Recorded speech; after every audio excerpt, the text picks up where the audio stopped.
tribal or regional.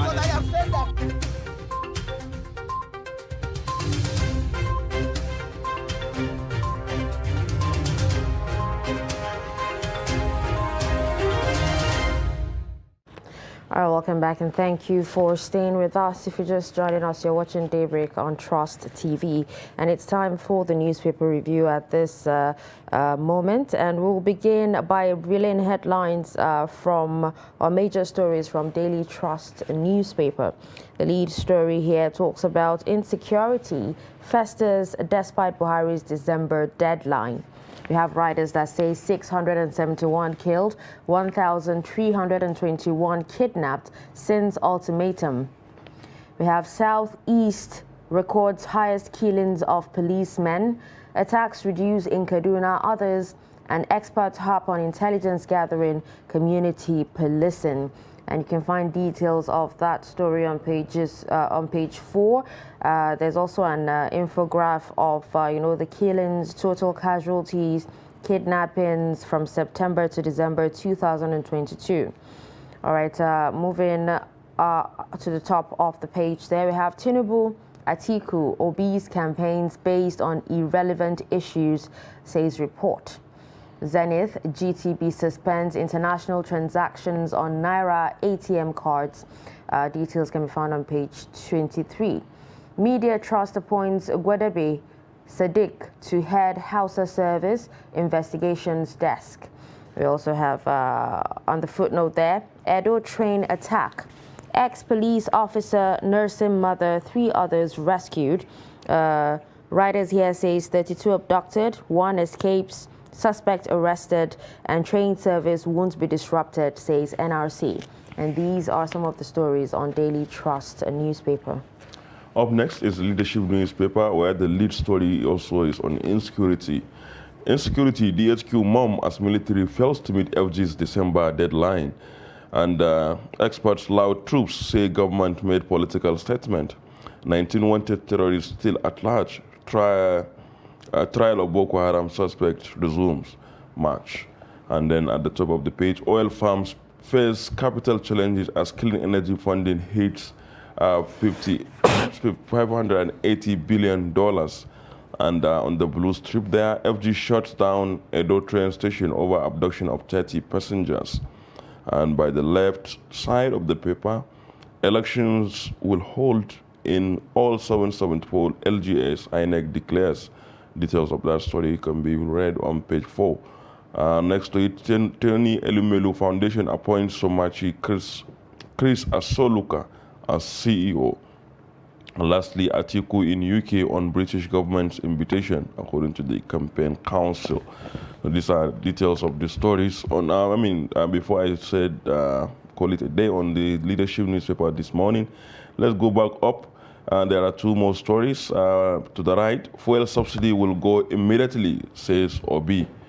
Details of that on page 6. And then to the left, Tinubu to Nigerians, I will honor all campaign promises. Details on that also on page 6. So these are stories on the front page of Leadership newspaper this morning. All right, with that, we'll move on to the Guardian newspaper. And we have the big story that talks about search ongoing for 31 abductees in Edo State train station attack. We have riders here that says 1 victim escaped, suspect nabbed, undergoing interrogation. Police vigilante hunters pursue armed kidnappers. Edo Deputy Governor Shaibu visits scene. Presidency, Atiku Okowa, others condemn attack. Now, at the top of the page there, reversed unlawful electricity tariff hike, Sarap urges Buhari. We have Atiku's aide denies ill health rumors. Details on page 3. Ignore propaganda. LP on ground in North. Spokesperson assures Nigerians. Why some Southeast politicians, businessmen are opposing Obi by Obidigbo. And on the footnotes there, Sanwo-Olu urges Nigerians to shun evil predictions ahead of general elections. You can find details of that on page 5. And don't take consumers for granted. Energy experts charge discos. These are some of the stories on the front page of the Guardian newspaper. Now to the Nation newspaper at the top of the page. Security spreads nets to rescue 31 train travelers in Edo. Details on that on page 5. Next to it, Rivers bars Atiku's campaign from public schools. PDP candidate in UK. Details on page 4 and 5. And business review for 2023 can be read on page 13. And someone Olutu Nigerians shun evil predictions. The rest to Aso Villa, also on page 2. And CBN cash withdrawal limit policy goes into effect. And on the red strip there, thugs attack Oshun APC campaign office. And new COVID-19 cases reported in Lagos, Edo. And the big headline, Tinubu, I will be fair to all tribes. And the story has riders. APC candidate unstoppable, says Kwara Governor Ganduje. He is a product of unity. And at the very bottom of the page, NDLEA intercepts drugs consignment in wooden statue. And Chris Azoluka is TEF's CEO. And that's the last story on the front page of the Nation newspaper. All right, with that, we'll move on to the next paper, which is Vanguard newspaper. And, okay, well, let's take a look at Punch first. All right, soldiers, police, vigilantes track abductors. 31 passengers missing. That's on Edo train attack. We have riders that says railway workers, non-passengers, South residents among abductees, says NRC boss official. 2 underage victims rescued, suspect arrested as FG Obaseki condemned kidnapping. We also have at the top of the page there, or below that lead story, there's a pictorial there of Armed Forces Remembrance in Borno, Enugu, Ogun, and Abuja, and governors seek support for fallen soldiers' families. We also have below that story, Jakba, more youth sell assets, seek fortunes abroad. Call for missing baby, probe rises, government mom. Details on pages 4 and 5. And we have forex allocation to telecom sector drops. At the top of the page there, electricity consumers demand new tariff reversal. Federal government pays 4.12 trillion naira interests on CBN loan, and agents protest as customs hike imported vehicle duty. You can read more on that story on page 30. And just beside the nameplates there, on raids, Air Chief regrets civilian casualties, orders probe. And these are some of the stories on the Punch newspaper. And then up to the This Day newspaper. Now next is Business Day newspaper, and on the Business Day, the front page is saying Nigeria's yawning deficit signals further breach of CBN Act, and that's the big story on the front page today. And on top of the page, 10 biggest stockbrokers by value in 2022, and to the left of that is a pictorial showing Emir of Bichi Nasiru Adobayero, President Muhammadu Buhari, and Peter Mba, Chief Executive Officer, Pinnacle Oil and Gas Limited, during Pinnacle's thank you visit to the President at the State House on the recent inauguration of $1 billion intake and offtake terminal at the Lekki Free Trade Zone. And coming down to the left side of the big story, Nigeria is like, Nigeria's debt pile takes toll on fragile earnings. That's on page 29. And with nothing to show, Nigeria's money printing spree backfires. On page 29 also. And then cash outside banks dropped by 640 million in 1 month. And Tony Elumelu Foundation appoints Chris Asoluka as new CEO. And these are details on the front page of Business Day this morning. And finally, we have Vanguard newspaper, and the big story here is on 2023 outlook, saying economy will rebound with credible polls, says bank CEOs. We have riders here that says election outcome to determine investor confidence, forex inflow, others. Economy will experience some growth, new opportunities, says UBA CEO.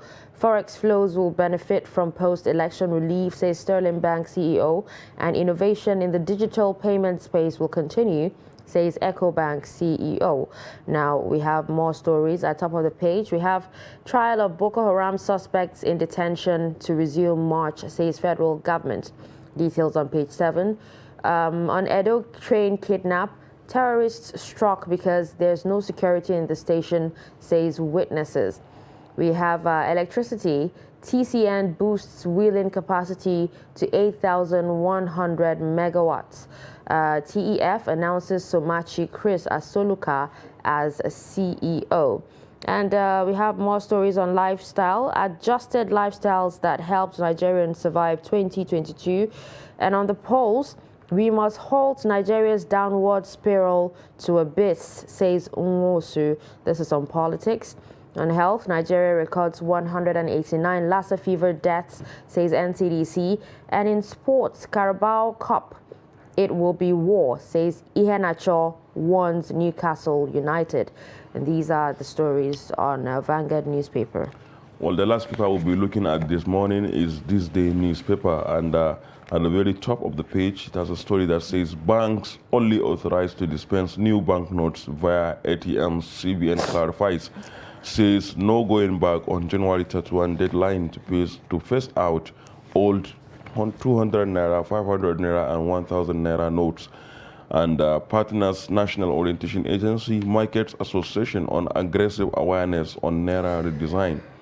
And on the black, on the black strip, next, below that, Obi replies Tinubu, says no one has ever accused him of corruption. Details on that on page 21, on page 41. And below the masthead, Edo government rejects Tinubu's stereotyping of state youth as Yahoo fraudsters. Details on that on page 12. And 32 passengers kidnapped by AK-47 wielding gunmen in Edo train station attack. And this story has some riders. One regained freedom, several injured as deputy governor visits scene. FG condemns incident, says security agencies making efforts to rescue victims. Atiku expresses concern, insists presidential election is all about salvaging Nigeria. And the big headline, the lead story says INEC releases final list of presidential National Assembly candidates for polls. And Akpabio, Nwaboshi, Machina make list. 4,223 candidates contesting for 469 federal legislative positions. Lastly, 48 million out of 93.5 million eligible voters are youth, Commission reveals. So this is details of the front, on the front page of This Day newspaper this morning.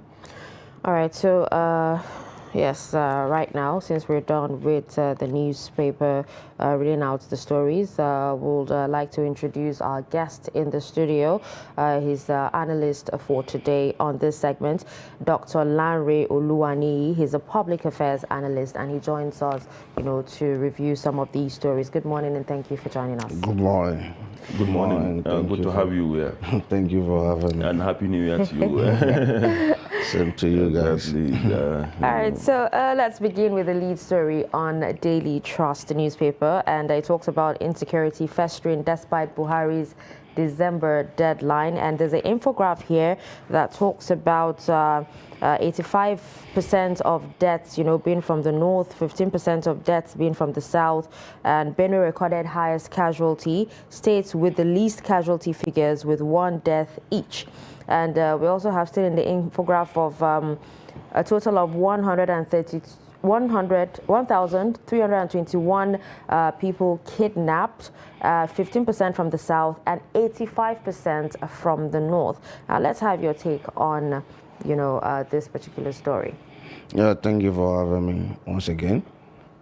It's not only Daily Trust that putting insecurity story this morning. It's virtually all the newspapers. So that will tell us that we touch the cases coming down, but it's also reawakening to the federal government that, man, they have to tighten their seatbelt. Because we must be sincere to ourselves, for the past 2-3 months, we are able to see a little bit, a little bit reduction. Yeah, not like before on a daily basis. You just hear static kidnap here, banditry here, but let's give it to them. They try their best because we all knew what is happening in the country. But that does not mean that they should go and sleep or they should rest on their horse. No. We should let them know that we need more. Nigeria need to be saved. Nigeria need to be secure, because that is the reason why you are elected as an executive, either at a state level or at the federal level. So majority of what really happened is that I've not really seen enough synergy in terms of security between the federal and the states. That's the truth. There is no strong synergy. I've not, like what happened in Edo is the same thing that happened in Kaduna. So Edo state government now cannot really give us what really happened. If you ask the federal government now, they will start waiting for report, waiting for this. It shows that there is no synergy. We have a federal government property in Edo line. What is happening? How are you securing it? How much are you budgeting as a federal, as a state, to secure this property? Now, the NRC actually said, that despite, the attack, the operations will not stop in Edo State. That's a train operations. But not just to put fear in the mind of the people, because normally I think they stopped the operation yesterday, and from Itakpe to Warri is still working. It's just only from within that Edo axis that they stopped yesterday, and just not to, that they are trying to do that not to put fear in the heart of the people and not to lose their customer. Because we all knew what happened to Kaduna Abuja rain. Now, since they have stopped, since they have come back now, I don't know whether you have privilege to enter the train. Me, I've privilege to enter the train more than 3 times now. I've seen the low turnout, low patronage, low, very low. When I say low, come on, I know what I'm saying. So now, talking of the Edo attack, did it come to you as a surprise? Was it, shocking that this thing, because perhaps, I don't know, perhaps a lot of people will not associate such kind of things happening in a place like Edo, because maybe we have not had. The reality of it is that you cannot rule out these people, these bandits, and we have banditry in our territory. We have terrorism in our territory. They can operate anywhere. That's the truth. Like someone was telling me the other day that there are some information they gather in Lagos State about this terrorism and other stuff, planning to, but it's because Lagos State government are spending a lot of money to make sure that before those things rise up, there are some information they gather on the ground. They will not put it out to public. So if they can go as far as, Ondo to Lagos, so I'm not surprised, but the issue there is that when we have Kaduna attacks, what's supposed to come to the mind of our leader is that how can we secure all our facilities in that train? Because, we all knew how this train came. We know that we borrow money and we are still paying the money back. And we have a stipulated time to pay those money back. So I think they need to provide more security to all these things, because who knows the next place. Okay. Now, can you share your thoughts on this particular report on page 14 of Daily Trust that talks about, presidential candidates of major parties, talking about Tinubu, Atiku, and Obi's campaign, saying it's based on irrelevant issues? I think it's from some expert analysts that they have listened to their campaign messages. And I think it's time to tell those that want to lead us in the next few months that they should try and tell us and face the issues. Tell us, what are you coming to do? This is our problem. We all know the problem. That's the truth. We all know the problem. Give us solution. On unemployment rate, we have issue of borrowing. We have debt, about 7.2 or 3 trillion debt that we need to face, or any government that is coming in to face. We have a lot of poor people among us. So what are you bringing on board? What are you doing differently from this government that people can see that not insult, not abusing one another? So we are all Nigerians, no matter any party affiliations. So we are all Nigerian first. So our concern should be, what are we bringing on the table? It should be on issues, not on rhetorics. Now, lastly, on the front page of Daily Trust, there is a story saying Zenith Bank and GT suspend transactions on Naira ATM cards abroad. International transactions on these cards. What do you think of this? Because it seems like every time there is a serious problem like this, the CBN just begin deploying so many desperate measures to curtail or to save the Naira. Is this something? No, the issue there is that we are in election period, and there are a lot of information out there. And that is why you can see all manner of different policy coming from the CBN, just to curtail how our politicians map up the money from the economy. Because the reason why we have a lot of issue on our forex is that we got information that a lot of billions of naira were mop up somewhere. So they were asking, where are those money? We release also amount of money, also time. Where are those money in the circulation? So before you know it, they discovered that it was stored somewhere for the purpose of the election. So that is why they came up with this idea of, let's change the naira. They redesign the naira. Maybe you will not bring the one you hide in your house. So when you bring that one in, they brought the policy of daily limit. So when you bring it in, there is a certain amount of money you can withdraw from it. But even the new notes, new notes are not as available as. But you can. In one of the newspapers said that any moment from now, they instructed the bank to put the new note in all the ATM machines. So let's trust them for that. I believe they know what they are doing. So but the ATMs, according to the initial CBN circular, I think that's what is still subsisting. They are only going to be dispensing 200 naira notes. So how will how will that be adequate if we are only dispensing 200? Where will be the 1,500 naira? I think they will start. I think they will. They know what they are doing. They will need to start with 200 naira notes, in the sense that there should be more form of a change outside. Because if they start with a bigger note, we'll be having a problem of change.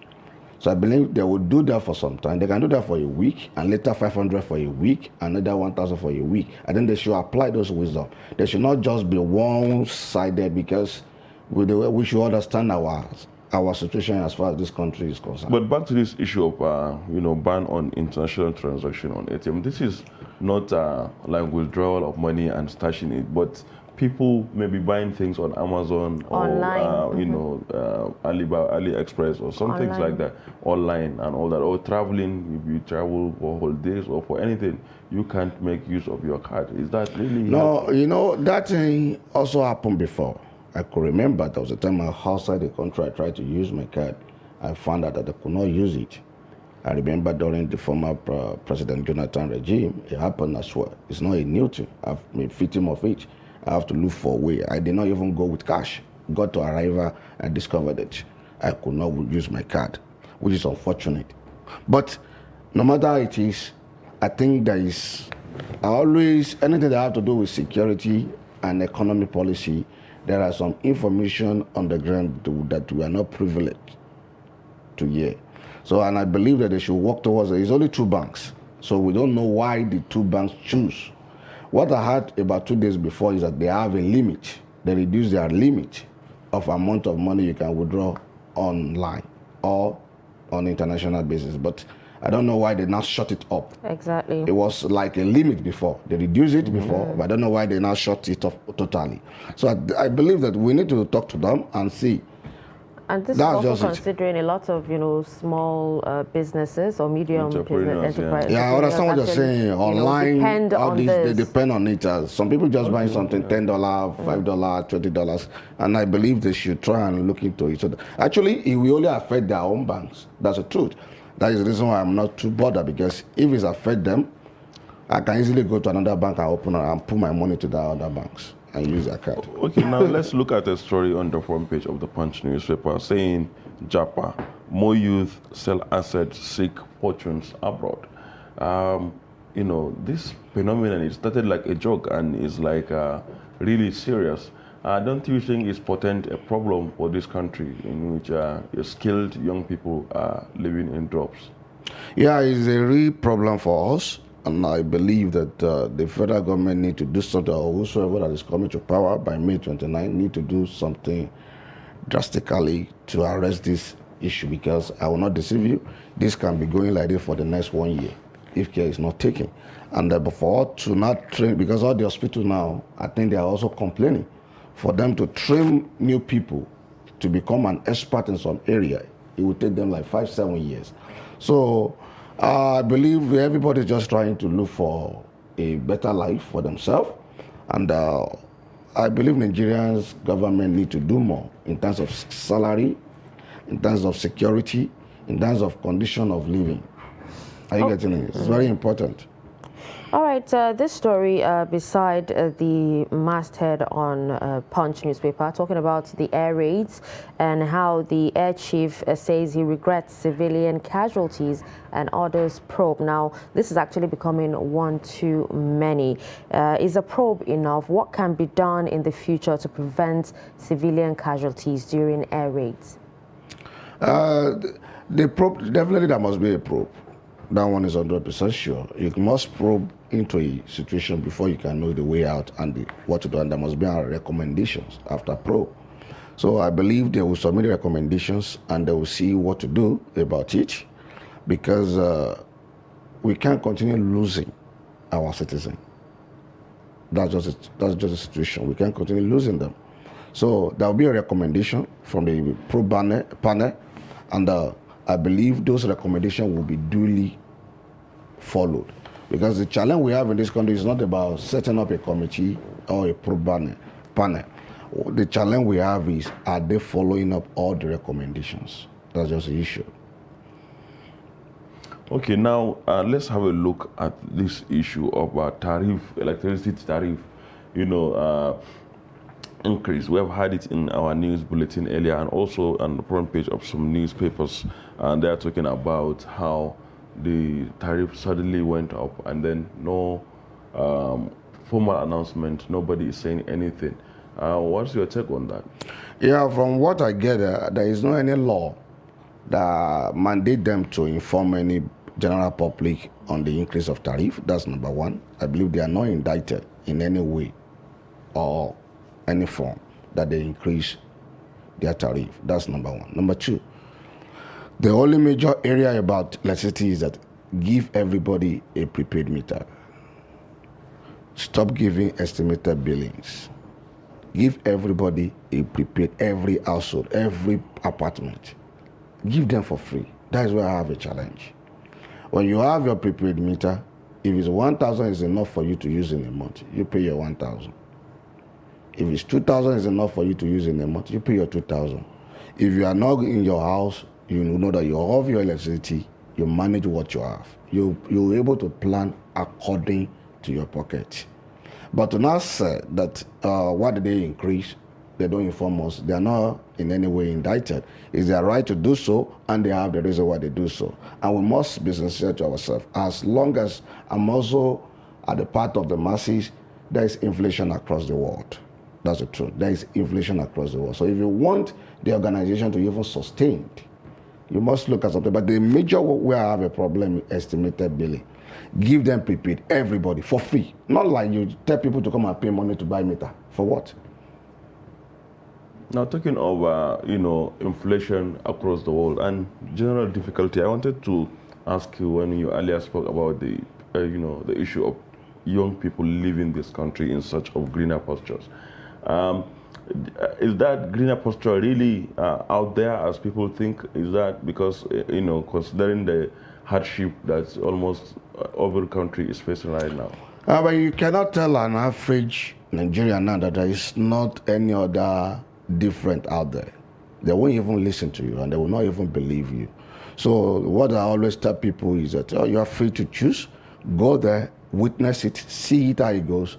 You will be able to tell me the story after 2 years. So like me, I have experience. I've lived in abroad, I've schooled in abroad. I've seen it, I know what is happening. I know it. So I can't discourage anybody, and I can only just put the facts and figures. Mm-hmm. So what are the facts now? Do you think is the fact there is that you get there, you have to look for a job for yourself, and the job you look for yourself, you will need to pay bills. It's not like Nigeria here. You pay money monthly there. You pay your house rent every month. You pay your electricity as you pay as you go. You pay your gas bill. You pay your internet bill. Right. So by the time, no matter any amount, I always tell people, no matter any amount you receive in abroad, 80% of it is going for bill. That's the truth. I challenge anybody to tell me I'm lying. Anywhere in the world, either America, either in UK, either in Canada, either in anywhere. Because the country is structured, like I always tell people, the country is structured in a way that the more you collect, the more you take it back to the system. That's how it is. And the way the houses, the buildings, and the community and the city are structured is not the same amount of money you pay in a city. For instance, maybe like South Africa and in Johannesburg, it's not the same amount of money you pay in Johannesburg. You go and pay outside Johannesburg. So if you're working in Johannesburg, your salary will be high, but your rent too has to be high. So they have the same thing in America. So they have a way, I don't have enough time to analyze all these things. They have a way of mopping up the money from you again, take it back to the system. So you get the money, good. You just hear the salary. Oh, my salary is so. You don't know how much I earn here. In a day, I see 1 million. If I translate it to Nigerian currency, oh, wow, great. But ask the person, how much are you paying per month for your rent? He will tell you I'm paying nothing less than 2 million per month. Okay, Nigeria equivalent, good. That's per month. Yes, indeed. So, all right, well, it was... So it's an interesting thing. So what I always look forward to tell the young people, say, well, just give it a trial, but after 2 years, you will tell me what you realize. All right, well, thank you so much, Dr. Lanre Oluwaniyi, for such an interesting segment. Thank you so much for reviewing some of these stories with us on Daybreak this morning. Yes, that was Dr. Lanre Oluwaniyi, a public affairs analyst. And with that, we've come to the end of this hour, when we'll actually be back. The show continues and we'll come back at the top of the hour. But in a situation where you find that a look like not necessarily tribal or regional. I have said that